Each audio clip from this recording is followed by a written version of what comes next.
Material आलेलं आहे साईडवर. इंडियन हंडे बसवायचे आहेत. इंडियन सीट पूर्णपणे आलेले आहेत. आता एक एक किती मटेरियल आणि पाईप आलेले आहेत बघा. बसवायचे काय नाही ते सगळं व्यवस्थित.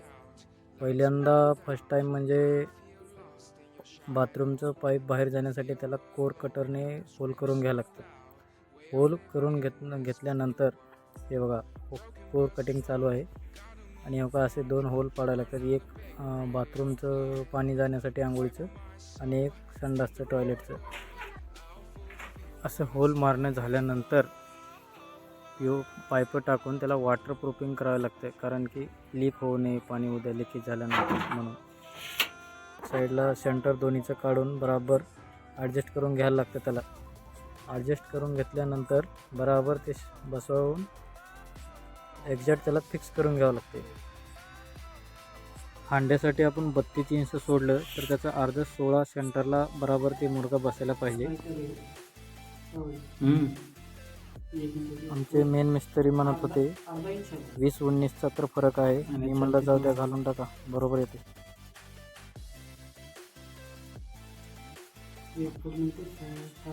मिस्त्री म्हणले आमचे एकदा हांडा ठेवून बघूत. म्हणलं ठेवून बघा कन्फर्म माप कळते सगळं. मग हांडा ठेवून बघितल्यावर मागं किती उरते बाजूनं किती उरते माप हे चेक केलं. मागं 7 उरलं तर बस आहे असं म्हणले आमचे मिस्त्री मेन मिस्त्री. ठीक आहे म्हणलं कन्फर्म झालं आहे. मागं तर बराबर येते 7.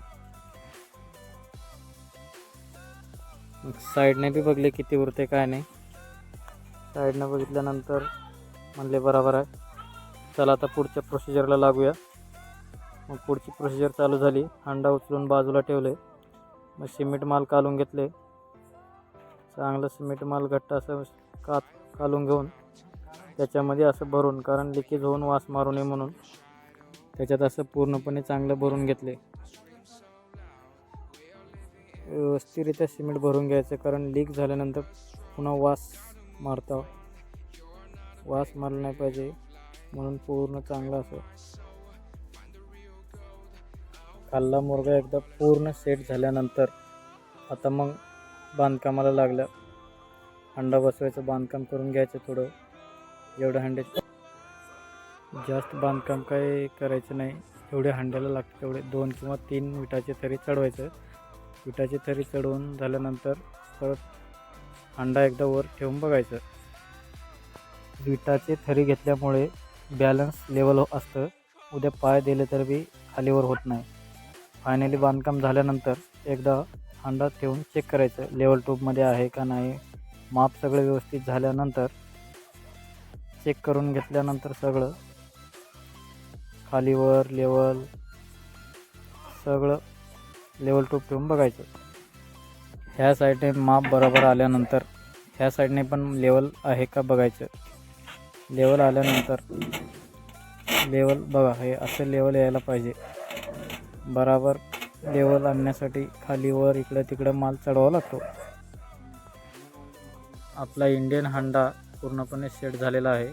मग जेवढ्या साईजला आपलं बांधकाम करून फायनल करायचं असते ती साईज मी पुढच्या व्हिडिओमध्ये सांगणार आहे. सगळे कुठला हांडा कुठल्या साईडला बसतो, किती साईजवर बसवायचा, किती सेंटरला काय नाही, सगळं ती मी पुढच्या व्हिडिओमध्ये सांगणार आहे.